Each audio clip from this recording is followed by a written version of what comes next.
ਸਤਿ ਸ਼੍ਰੀ ਅਕਾਲ ਜੀ। ਮੈਂ ਕਾफ़ੀ ਦੇਰ ਤੋਂ ਆਪਣੀ ਮਾਂ ਨੂੰ फ़ੋਨ ਲਾਉਣ ਦੀ ਕੋਸ਼ਿਸ਼ ਕਰ ਰਿਹਾ ਸੀ, ਪਰ ਮਾਂ ਦਾ फ़ੋਨ ਲੱਗ ਹੀ ਨਹੀਂ ਰਿਹਾ ਸੀ। ਮੈਂ ਬਹੁਤ ਪਰੇਸ਼ਾਨ ਹੋ ਗਿਆ ਸੀ। ਅਖੀਰ ਮਾਂ ਦਾ फ़ੋਨ ਲੱਗਿਆ ਤੇ ਉਸਨੇ फ़ੋਨ ਚੁੱਕਿਆ। ਮੈਂ ਗੁੱਸੇ ਨਾਲ ਕਿਹਾ, ਮਾਂ ਤੁਹਾਡਾ फ़ੋਨ ਕਿਉਂ ਨਹੀਂ ਲੱਗਦਾ ਪਿਆ ਸੀ ਤੇ ਰੇਨੂ ਕਿੱਥੇ ਆ? ਉਸਦਾ फ़ੋਨ ਵੀ ਬੰਦ ਆ ਰਿਹਾ ਆ। ਮਾਂ 2 ਪਲ ਦੇ ਲਈ ਡਰ ਗਈ। ਫਿਰ ਉਹ ਹੌਲੀ ਜਿਹੀ ਬੋਲੀ, ਉਹ ਬਹੂ ਦਾ ਫ਼ੋਨ ਚਾਰਜ ਨਹੀਂ ਹੋਵੇਗਾ। ਮੈਨੂੰ ਕੀ ਪਤਾ, ਤੇ ਮੇਰੇ ਫ਼ੋਨ ਵਿੱਚ ਨੈਟਵਰਕ ਨਹੀਂ ਆ ਰਿਹਾ ਸੀ। ਮੈਂ ਗੁੱਸੇ ਵਿੱਚ ਕਹਿਣ ਲੱਗਾ, ਮਾਂ ਇਹ ਮੈਂ ਕੀ ਸੁਣਿਆ ਹੈ? ਰੇਨੂ ਨੇ ਮੈਨੂੰ ਫ਼ੋਨ ਕਰਕੇ ਦੱਸਿਆ ਕਿ ਤੁਸੀਂ ਉਸ ਦਾ ਇਲਾਜ ਕਰਾਉਣ ਬਾਰੇ ਕਿਸੇ ਬਜ਼ੁਰਗ ਨਾਲ ਗੱਲ ਕਰ ਰਹੇ ਹੋ। ਡਾਕਟਰ ਉਸ ਦਾ ਇਲਾਜ ਕਰਤਾ ਰਹੇ ਨੇ, ਠੀਕ ਆ। ਫਿਰ ਤੁਹਾਨੂੰ ਉਸ ਨੂੰ ਕਿਸੇ ਹੋਰ ਕੋਲ ਭੇਜਣ ਦੀ ਕੀ ਲੋੜ ਆ? ਮਾਂ ਨੇ ਕਿਹਾ ਕਿ ਮੈਂ ਤਾਂ ਆਪਣੀ ਨੂੰਹ ਨੂੰ ਤੰਦਰੁਸਤੀ ਬਾਰੇ ਹੀ ਸੋਚ ਰਹੀ ਸੀ। ਉਹ ਪਿਛਲੇ 6 ਮਹੀਨਿਆਂ ਤੋਂ ਮੰਜੇ 'ਤੇ ਪਈ ਹੋਈ ਆ। ਅਜਿਹੇ ਵਿੱਚ ਕੋਈ ਕਦੋਂ ਤੱਕ ਉਸ ਦਾ ਨਿੱਜੀ ਕੰਮ ਕਰੇਗਾ?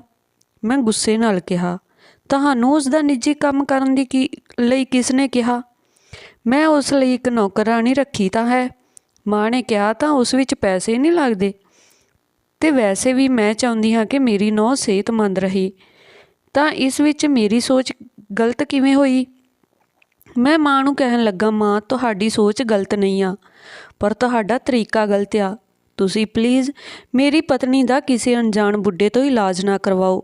ਮਾਂ ਨੇ ਗੁੱਸੇ ਵਿੱਚ ਕਿਹਾ, ਠੀਕ ਆ, ਤੁਸੀਂ ਲੋਕ ਜੋ ਚਾਹੋ ਕਰੋ, ਮੈਂ ਕੁਝ ਨਹੀਂ ਕਰਾਂਗੀ। ਇਸ ਘਰ ਵਿੱਚ ਕਿਸੇ ਦੀ ਭਲਾਈ ਬਾਰੇ ਸੋਚਣਾ ਵੀ ਪਾਪ ਆ। ਇਹ ਕਹਿ ਕੇ ਮਾਂ ਨੇ ਗੁੱਸੇ ਨਾਲ ਕਾਲ ਕੱਟ ਦਿੱਤੀ। ਮੈਂ ਦਫ਼ਤਰ ਦੇ ਕੰਮ ਲਈ 20 ਦਿਨਾਂ ਲਈ ਸ਼ਹਿਰੋਂ ਬਾਹਰ ਆਇਆ ਹੋਇਆ ਸੀ। ਉਸੇ ਦੌਰਾਨ ਮੇਰੀ ਪਤਨੀ ਦਾ ਫ਼ੋਨ ਆਇਆ ਤੇ ਉਸਨੇ ਦੱਸਿਆ ਕਿ ਪਤਾ ਨਹੀਂ ਮਾਂ ਜੀ ਮੇਰਾ ਇਲਾਜ ਕਰਾਉਣ ਲਈ ਕਿਸ ਨਾਲ ਗੱਲ ਕਰ ਰਹੀ ਸੀ। ਹੋਇਆ ਇਹ ਕਿ ਇੱਕ ਦਿਨ ਮਾਂ ਘਰ ਦੇ ਵਿਹੜੇ ਵਿੱਚ ਬੈਠੀ ਧੁੱਪ ਸੇਕ ਰਹੀ ਸੀ। ਨੌਕਰਾਣੀ ਆਪਣਾ ਕੰਮ ਕਰਕੇ ਚਲੀ ਗਈ ਸੀ ਤੇ ਰੇਨੂ ਵੀ ਵਿਹੜੇ ਵਿੱਚ ਵੀਲਚੇਅਰ 'ਤੇ ਧੁੱਪ ਵਿੱਚ ਬੈਠੀ ਸੀ। ਉਦੋਂ ਹੀ ਬਾਹਰੋਂ ਇੱਕ ਬਜ਼ੁਰਗ ਘਰ ਵਿੱਚ ਆਇਆ। ਉਸਨੇ ਮੱਥੇ 'ਤੇ ਚੰਦਨ ਦਾ ਤਿਲਕ ਲਗਾਇਆ ਹੋਇਆ ਸੀ। ਉਸਦੇ ਮੋਢੇ 'ਤੇ ਸਾਫਾ ਸੀ ਤੇ ਵੇਖਣ ਵਿੱਚ ਉਹ ਬਹੁਤ ਹੀ ਸਿੱਧਾ ਸਾਦਾ ਵਿਅਕਤੀ ਲੱਗਦਾ ਸੀ। ਉਹ ਸਿੱਧਾ ਵਿਹੜੇ ਵਿੱਚ ਵੜਿਆ ਤੇ ਵੱਡੀਆਂ ਵੱਡੀਆਂ ਗੱਲਾਂ ਕਰਨ ਲੱਗਾ ਕਿ ਮਾਂ ਤੇਰੀ ਉਮਰ ਬਹੁਤ ਲੰਮੀ ਹੋਵੇ। ਤੁਸੀਂ ਆਪਣੀ ਜ਼ਿੰਦਗੀ ਵਿੱਚ ਕਦੇ ਕਿਸੇ ਨੂੰ ਦੁਖੀ ਨਹੀਂ ਕੀਤਾ, ਇਸੇ ਲਈ ਤੁਹਾਨੂੰ ਵੀ ਕਦੇ ਕੋਈ ਦੁੱਖ ਨਹੀਂ ਹੋਵੇਗਾ।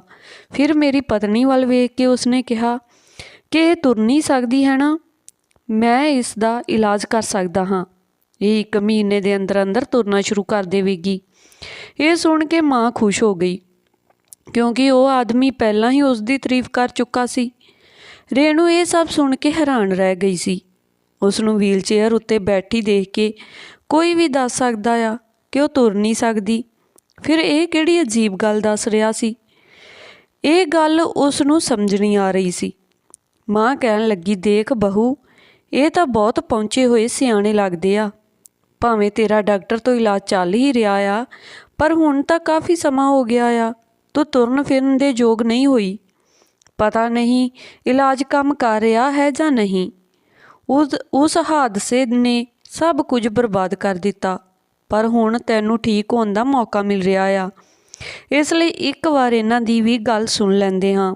ਰੇਨੂ ਨੇ ਕੁਝ ਨਾ ਕਿਹਾ, ਕਿਉਂਕਿ ਵੈਸੇ ਵੀ ਮਾਂ ਘਰ ਵਿੱਚ ਕਿਸੇ ਹੋਰ ਦੀ ਆਪਣੇ ਅੱਗੇ ਚੱਲਣ ਨਹੀਂ ਦਿੰਦੀ ਸੀ। ਰੇਨੂ ਚੁੱਪਚਾਪ ਬੈਠੀ ਸਭ ਕੁਝ ਸੁਣ ਰਹੀ ਸੀ। ਉਸ ਆਦਮੀ ਨੇ ਕਿਹਾ, ਮਾਂ ਅਸੀਂ ਤੁਹਾਡੀ ਨੂੰਹ ਦਾ ਇਲਾਜ ਕਰ ਸਕਦੇ ਹਾਂ, ਪਰ ਤੁਹਾਨੂੰ 1 ਰਾਤ ਲਈ ਉਸ ਨੂੰ ਮੇਰੇ ਕੋਲ ਛੱਡਣਾ ਪਵੇਗਾ। ਸਾਡਾ ਇਲਾਜ ਥੋੜ੍ਹਾ ਗੁਪਤ ਹੈ ਤੇ ਅਸੀਂ ਇਹ ਕਿਸੇ ਨੂੰ ਦੱਸ ਨਹੀਂ ਸਕਦੇ, ਨਹੀਂ ਤਾਂ ਇਸ ਦਾ ਪ੍ਰਭਾਵ ਨਸ਼ਟ ਹੋ ਜਾਂਦਾ ਹੈ। ਮਾਂ ਉਸ ਦੀਆਂ ਗੱਲਾਂ ਵਿੱਚ ਆ ਗਈ ਸੀ। ਉਹ ਕਹਿਣ ਲੱਗੀ, ਬਾਬਾ ਜੀ ਇਸ ਸਭ ਵਿੱਚ ਕਿੰਨਾ ਖਰਚਾ ਆਵੇਗਾ? ਉਸ ਨੇ ਕਿਹਾ, ਅਸੀਂ ਇਸ ਕੰਮ ਦੇ ਕਿਸੇ ਤੋਂ ਪੈਸੇ ਨਹੀਂ ਲੈਂਦੇ ਹਾਂ, ਇਹ ਤਾਂ ਅਸੀਂ ਲੋਕਾਂ ਦੇ ਭਲੇ ਲਈ ਕਰਦੇ ਹਾਂ, ਇਸ ਲਈ ਇਹ ਪੈਸਿਆਂ ਦੀ ਗੱਲ ਨਾ ਹੀ ਕਰੋ। ਹੁਣ ਮਾਂ ਨੂੰ ਉਸ ਵਿਅਕਤੀ 'ਤੇ ਪੂਰਾ ਭਰੋਸਾ ਹੋਣ ਲੱਗ ਪਿਆ ਸੀ, ਕਿਉਂਕਿ ਉਹ ਪੈਸੇ ਦੀ ਮੰਗ ਵੀ ਨਹੀਂ ਕਰ ਰਿਹਾ ਸੀ। ਉਹਨਾਂ ਨੇ ਉਸ ਨੂੰ ਆਦਰ ਨਾਲ ਬਰਾਂਡੇ ਵਿੱਚ ਕੁਰਸੀ 'ਤੇ ਬਿਠਾਇਆ। ਫਿਰ ਰੇਨੂ ਕਹਿਣ ਲੱਗੀ, ਮੰਮੀ ਜੀ 1 ਮਿੰਟ ਲਈ ਇੱਥੇ ਆਵੋ ਨਾ। ਮਾਂ ਬਾਬਾ ਜੀ ਦੇ ਸਾਹਮਣੇ ਆਪਣੀ ਨੂੰਹ ਨਾਲ ਝਗੜਾ ਨਹੀਂ ਕਰਨਾ ਚਾਹੁੰਦੀ ਸੀ, ਇਸ ਲਈ ਉਹ ਉਸ ਨੂੰ ਕਮਰੇ ਦੇ ਅੰਦਰ ਲੈ ਗਈ। ਰੇਨੂ ਨੇ ਇਨਕਾਰ ਕਰ ਦਿੱਤਾ ਤੇ ਕਿਹਾ, ਮੰਮੀ ਮੈਂ ਇਸ ਆਦਮੀ ਤੋਂ ਕੋਈ ਇਲਾਜ ਨਹੀਂ ਕਰਵਾਉਣਾ ਚਾਹੁੰਦੀ ਹਾਂ। ਮੈਨੂੰ ਤਾਂ ਇਹ ਕੋਈ ਪਖੰਡੀ ਲੱਗਦਾ ਆ। ਮਾਂ ਕਹਿਣ ਲੱਗੀ, ਉਹ ਇਹਨਾਂ ਨੇ ਤਾਂ 1 ਰੁਪਈਆ ਵੀ ਨਹੀਂ ਮੰਗਿਆ। ਫਿਰ ਇਹ ਪਖੰਡੀ ਕਿਵੇਂ ਹੋ ਗਿਆ? ਜਿਹੜੇ ਲੋਕ ਪੈਸੇ ਲੈਣ ਦੀ ਗੱਲ ਕਰਦੇ ਨੇ ਉਹਨਾਂ 'ਤੇ ਕੋਈ ਭਰੋਸਾ ਨਹੀਂ ਕਰ ਸਕਦਾ, ਪਰ ਇਹ ਤਾਂ ਮੁਫਤ ਵਿੱਚ ਇਲਾਜ ਕਰਦੇ ਨੇ। ਫਿਰ ਕੀ ਸਮੱਸਿਆ ਆ? ਜੇ ਇਲਾਜ ਕੰਮ ਕਰਦਾ ਹੈ ਤਾਂ ਇਹ ਤੇਰੀ ਕਿਸਮਤ ਆ, ਜੇ ਇਹ ਕੰਮ ਨਹੀਂ ਕਰਦਾ ਤਾਂ ਇਸ ਵਿੱਚ ਸਾਡਾ ਕੀ ਨੁਕਸਾਨ ਆ? ਬਸ 1 ਰਾਤ ਦੀ ਤਾਂ ਗੱਲ ਆ, ਤੂੰ 1 ਰਾਤ ਵਿੱਚ ਠੀਕ ਹੋ ਜਾਵੇਂਗੀ। ਰੇਣੂ ਬਹੁਤ ਘਬਰਾ ਗਈ। ਜਦੋਂ ਮਾਂ ਉਸ ਵਿਅਕਤੀ ਲਈ ਚਾਹ ਤੇ ਨਾਸ਼ਤਾ ਬਣਾਉਣ ਲਈ ਰਸੋਈ ਵਿੱਚ ਗਈ, ਉਸ ਦੌਰਾਨ ਰੇਣੂ ਨੇ ਮੈਨੂੰ ਫੋਨ ਕਰਕੇ ਸਾਰੀ ਗੱਲ ਦੱਸ ਦਿੱਤੀ ਸੀ। ਮਾਂ ਨੇ ਉਸ ਆਦਮੀ ਤੋਂ ਉਸ ਦਾ ਨੰਬਰ ਵੀ ਲੈ ਲਿਆ ਸੀ ਤੇ ਉਸ ਨੂੰ ਆਪਣਾ ਫੈਸਲਾ ਬਾਅਦ ਵਿੱਚ ਦੱਸਣ ਲਈ ਕਿਹਾ ਸੀ, ਕਿਉਂਕਿ ਉਸ ਨੂੰ ਲੱਗਦਾ ਸੀ ਕਿ ਜੇਕਰ ਉਸ ਨੇ ਹੁਣੇ ਰੇਣੂ ਨੂੰ ਕੁਝ ਕਿਹਾ ਤਾਂ ਉਹ ਤਮਾਸ਼ਾ ਕਰ ਦੇਵੇਗੀ। ਉਹ ਮਨ ਹੀ ਮਨ ਵਿੱਚ ਸੋਚਣ ਲੱਗੀ ਕਿ ਇਹ ਮੇਰੀ ਗੱਲ ਨਹੀਂ ਸੁਣੇਗੀ ਤੇ ਕਦੋਂ ਤੱਕ ਵੀਲਚੇਅਰ 'ਤੇ ਬੈਠੀ ਰਹੇਗੀ। ਇਸ ਲਈ ਮੈਨੂੰ ਹੀ ਇਸ ਨੂੰ ਪੈਰਾਂ 'ਤੇ ਖੜਾ ਕਰਨ ਲਈ ਕੁਝ ਨਾ ਕੁਝ ਕਰਨਾ ਪਵੇਗਾ। ਇਸ ਲਈ ਉਸ ਨੇ ਮਨ ਵਿੱਚ ਯੋਜਨਾ ਬਣਾਉਣੀ ਸ਼ੁਰੂ ਕਰ ਦਿੱਤੀ। ਮਾਂ ਨੇ ਰੇਣੂ ਦਾ ਫੋਨ ਲੈ ਲਿਆ ਤੇ ਸਵਿਚ ਆਫ ਕਰਕੇ ਲੁਕਾ ਦਿੱਤਾ। ਵੈਸੇ ਵੀ ਰੇਣੂ ਨੂੰ ਫੋਨ ਦੀ ਜ਼ਿਆਦਾ ਲੋੜ ਨਹੀਂ ਪੈਂਦੀ ਸੀ ਤੇ ਉਸ ਨੇ ਅੱਜ ਮੇਰੇ ਨਾਲ ਵੀ ਗੱਲ ਕਰ ਲਈ ਸੀ। ਇਸ ਲਈ ਉਹ ਆਪਣੇ ਕਮਰੇ ਵਿੱਚ ਆਰਾਮ ਕਰ ਰਹੀ ਸੀ।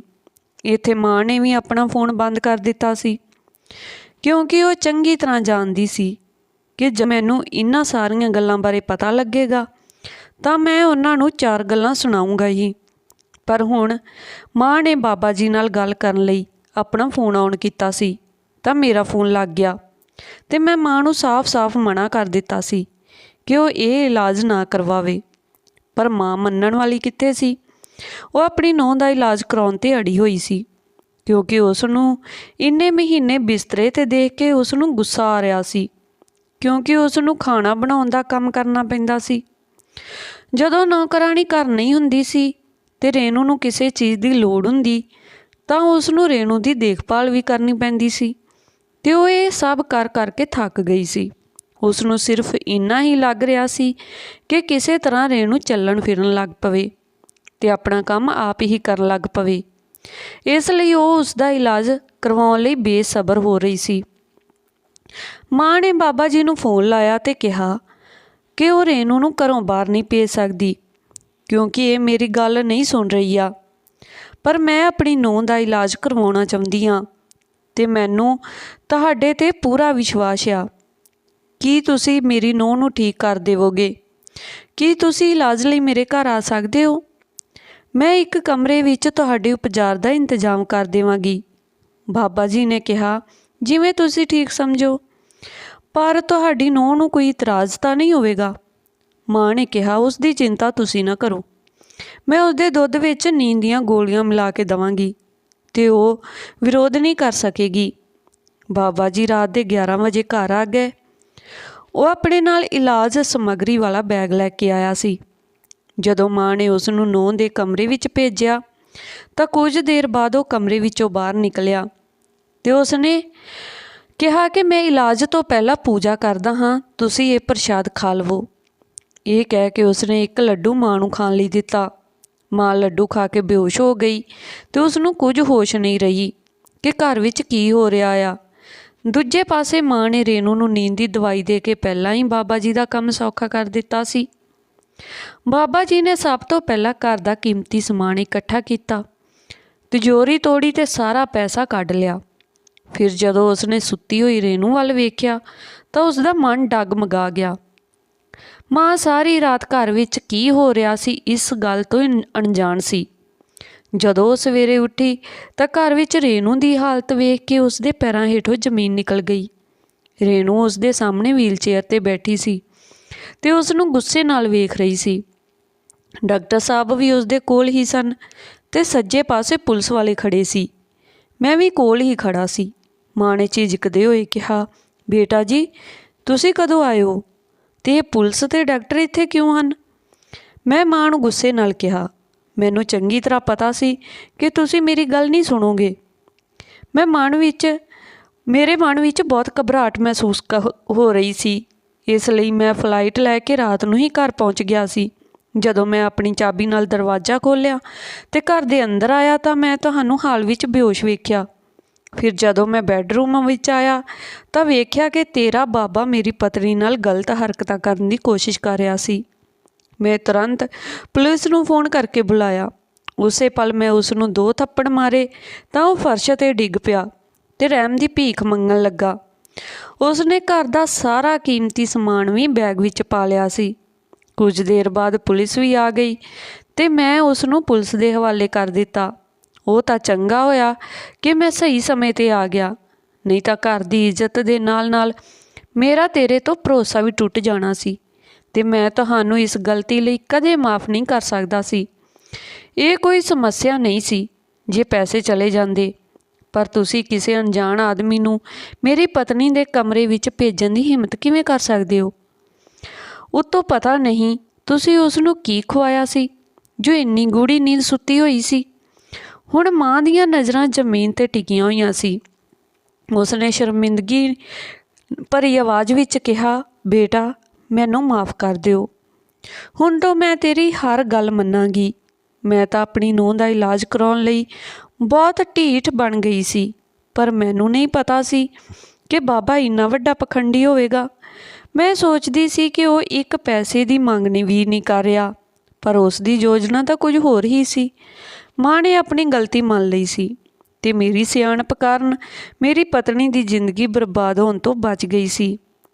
ਪਰ ਬਹੁਤ ਸਾਰੀਆਂ ਔਰਤਾਂ ਅਜਿਹੀਆਂ ਹੁੰਦੀਆਂ ਹਨ ਜੋ ਅੰਧ ਵਿਸ਼ਵਾਸ ਕਾਰਨ ਆਪਣੇ ਪਰਿਵਾਰ ਨੂੰ ਬਰਬਾਦ ਕਰ ਲੈਂਦੀਆਂ ਹਨ। ਖੈਰ, 1 ਸਾਲ ਦੇ ਇਲਾਜ ਤੋਂ ਬਾਅਦ ਰੇਨੂ ਹੌਲੀ-ਹੌਲੀ ਸਹਾਰੇ ਨਾਲ ਚੱਲਣ ਲੱਗ ਪਈ ਸੀ। ਉਸ ਦੇ ਚਿਹਰੇ 'ਤੇ ਆਤਮ ਵਿਸ਼ਵਾਸ ਦੀ ਨਵੀਂ ਚਮਕ ਦਿਖਾਈ ਦੇਣ ਲੱਗੀ। ਉਸ ਨੂੰ ਪੂਰੀ ਆਸ ਸੀ ਕਿ ਉਹ ਪੂਰੀ ਤਰ੍ਹਾਂ ਠੀਕ ਹੋ ਜਾਵੇਗੀ। ਧੰਨਵਾਦ ਜੀ। ਇਹ ਸੀ ਅੱਜ ਦੀ ਆਪਣੀ ਕਹਾਣੀ। ਜੇਕਰ ਕਹਾਣੀ ਵਧੀਆ ਲੱਗੀ ਹੋਵੇ ਤਾਂ ਲਾਈਕ, ਕਮੈਂਟ, ਸ਼ੇਅਰ ਜ਼ਰੂਰ ਕਰਨਾ ਤੇ ਚੈਨਲ ਨੂੰ ਸਬਸਕ੍ਰਾਈਬ ਜ਼ਰੂਰ ਕਰ ਦੇਣਾ ਜੀ।